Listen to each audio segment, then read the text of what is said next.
Welcome back to the Dr. Des Show. I'm Dr. Des, and today we're talking all about something that's on everybody's minds: tech jobs for public health professionals. Now, if you came to the Business of Public Health Summit that happened in April, then you know all about how us public health professionals are wanted and needed in the tech industry. And you heard from some actual professionals that are working in those industries that have literally cracked the code. So today we're going to talk about 3 different public health jobs. Now, listen, we're only talking about 3, but there's so many out there. But we're talking about 3 different public health jobs in the tech industry that you may know about, you may not have known about, but we're going to talk all about those roles and how you can go ahead and start applying to them today. All right.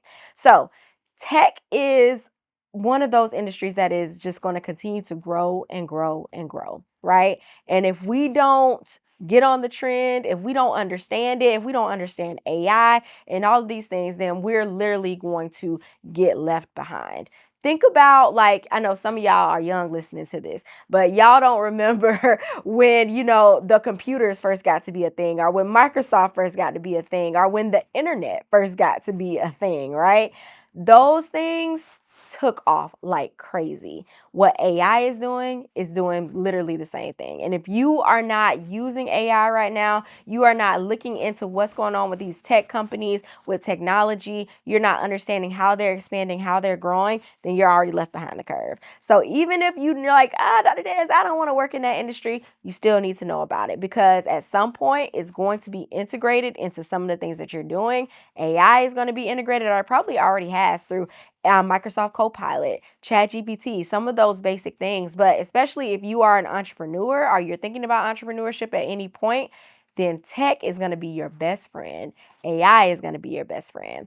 But we're going to talk about 3 different jobs right now that you can get. No coding required, no boot camp required. Just you and your public health skills are required to think about these roles and getting into them.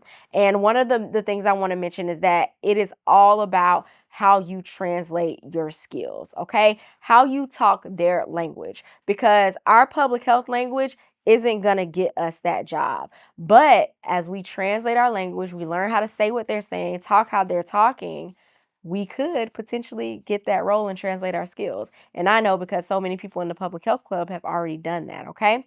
So the first job that I want to talk with you guys about is UX researcher. So now you may have heard me mention UX researcher in some of my other podcast episodes, or just like throughout the club. Especially if you're in the club, we talk about this role all the time, because the first time I heard about it, it blew my mind, because I'm like, I see the title and I'm like, oh, that looks real techie. That U and that X together, that looks real not in my lane, right?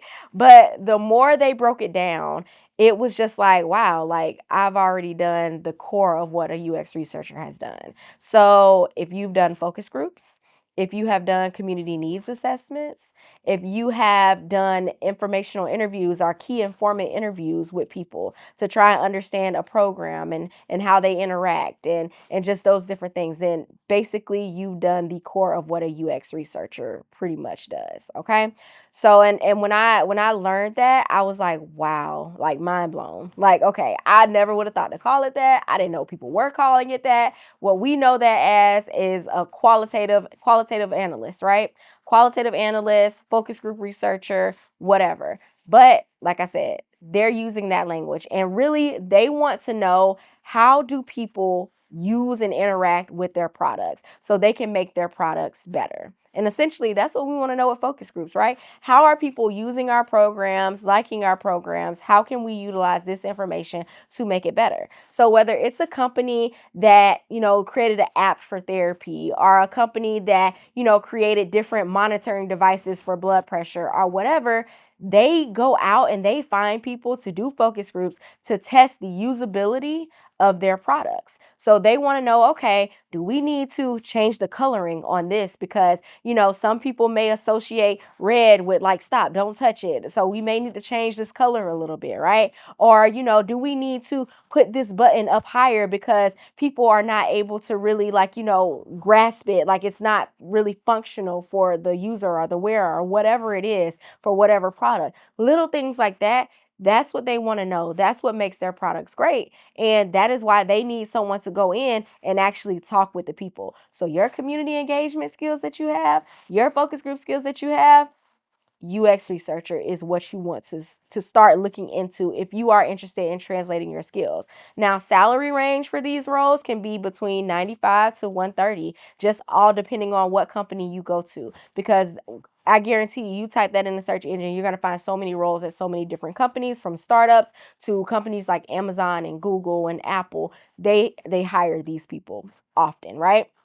As you go up the ranks, you may see senior UX researcher or whatever, but of course the salary is going to get higher. But starting out around 95, and just continuing to grow from there. But that is definitely 100% one area that I'm like, wow, mind blown. But I want to make sure that you guys are thinking about that one. Public health professionals, listen up. I know times might seem a little bit scary right now, but trust me, your skills are needed and transferable to so many different industries outside of CDC, outside of the health department. They are needed in tech spaces like Google and Amazon. They are needed in hospital systems and so many other areas. If you are struggling to figure out what should my next move be in public health, I created the free Public Health Ideal Career Quiz to help and give you some job titles that you can start looking for today.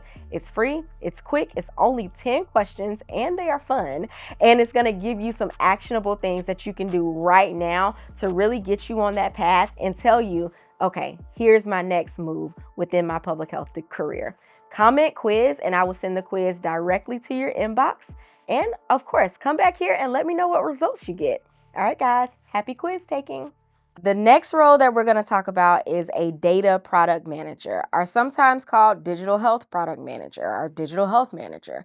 But basically, you are going to be that person that is going to be talking to the engineers, talking to all of those tech people to kind of tell them like, okay, no, this is how we want to build this. If you're doing like a data dashboard for a hospital system, this is the usability that we need. These are the features that we need. This is what the physicians need. This is what the doctors need. This is what the people need to make this product the best product that it can be. You are like that middleman. So you have a lot of the experience already. You can look at the data. You can see, okay, this is what that data from that UX researcher is telling us.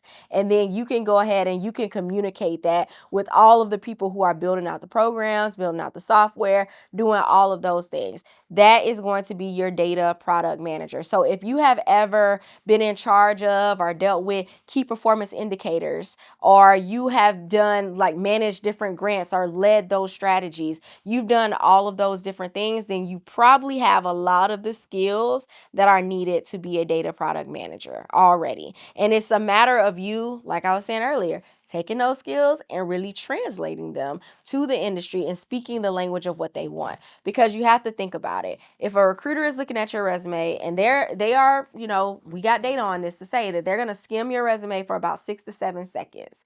They're going to skim it, and in their skim, they're not going to say, okay, they said focus group. Let me research what this means to see if this aligns with what we need. That recruiter is not going to go and do that research. They're not going to go back and forth on your resume and say, okay, like you said KPI, let me see what KPI means and let me see if I can translate this to make it sound good. No, that is your job before it even gets to them. So that is going to be one big thing that I want to make sure that you all do, regardless of what position you're applying for. Even if you are trying to stay within the traditional kind of realm of public health, I want to make sure that you all are familiar with how to really translate your skills. Because for a project manager job, your program management resume may get you kind of far, but once a person reads it and they're looking for specific things as a project manager, you may not get that role because it's not on there, even though you've done the work, or it's not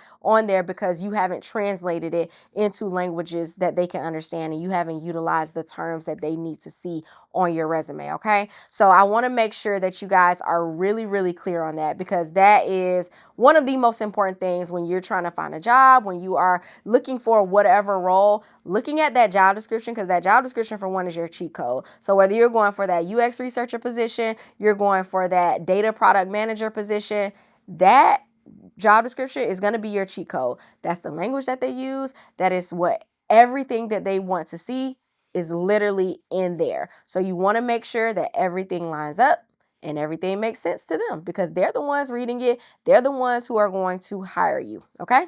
Last thing about the digital health product manager, salary wise, you may be looking at about 110 to about 140. So that may be a good range to kind of start at if you're thinking about and looking for those positions. And of course, it changes, of course, with the actual jobs that you're looking at, but that is another thing to think about.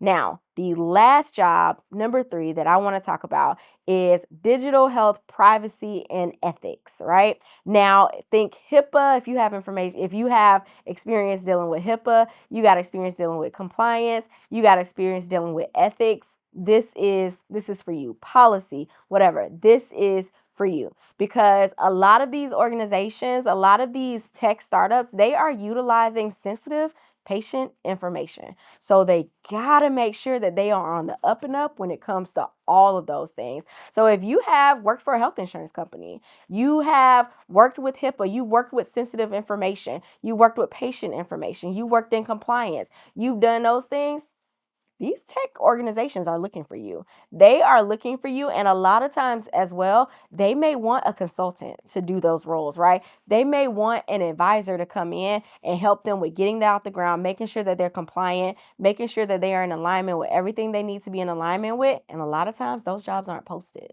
So you got to know how to find these companies and where to go. And that does start with you networking. That starts with you getting in rooms. Like, I don't know, y'all missed out on the Business of Public Health Summit. But I'm telling you, that room right there, especially if you wanted to go to a path that was like non-traditional, that was the room to be in, okay? But I'm telling you, there are so many other rooms, like the virtual rooms in the Public Health Club. So, like I said, guys, there is a public health and tech workshop within the Public Health Club right now that you can go and take. And you can learn about these positions and more and see how you can really get started in applying what you've learned today here. So, ethics, privacy, UX researcher, digital health startup, data product manager, all of these different terms. I hope that I made everything seem less scary to you today, because I know that it can be overwhelming to say, oh my gosh, I am public health. I'm coming from traditional public health where I learned epi, I learned data analysis, I learned how to analyze a policy, to now, like you're saying, tech. And when I think of tech, I think of coding. I think of all of these numbers and symbols and all these things on the screen, but you don't have to think about it like that. When you think about tech, I want you to think, I can do that. I can do that because your skills are needed. And I really hope that this shed a little bit of light. Now, we only covered 3 jobs, but there are so many others that are needed, that are wanted. Your skills are needed and wanted. Not just a maybe you could do them. No. They are needed, they are wanted in these spaces. So don't shy away from these more non-traditional roles in public health because they are needed, like I said. And I'm gonna say it again, Tom Blue in the face. They are needed, they are wanted, and you need to be in the room. You need to be in these spaces, whether it is within these positions or whether you are networking and talking with these people, because this industry is only growing and we gotta stay on top of the trends before we become obsolete. And I'm not saying it's going to make us obsolete or it'll make our jobs obsolete. But what I am saying is that we have to learn how to leverage it and utilize it in our current roles, in our current positions, and also thinking about our future careers, our future businesses, and the things that we want. This is where things are going.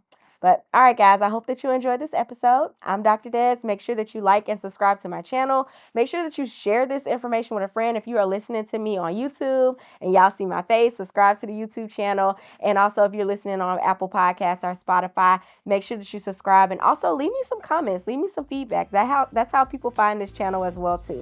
But all right, guys, have a great rest of your day.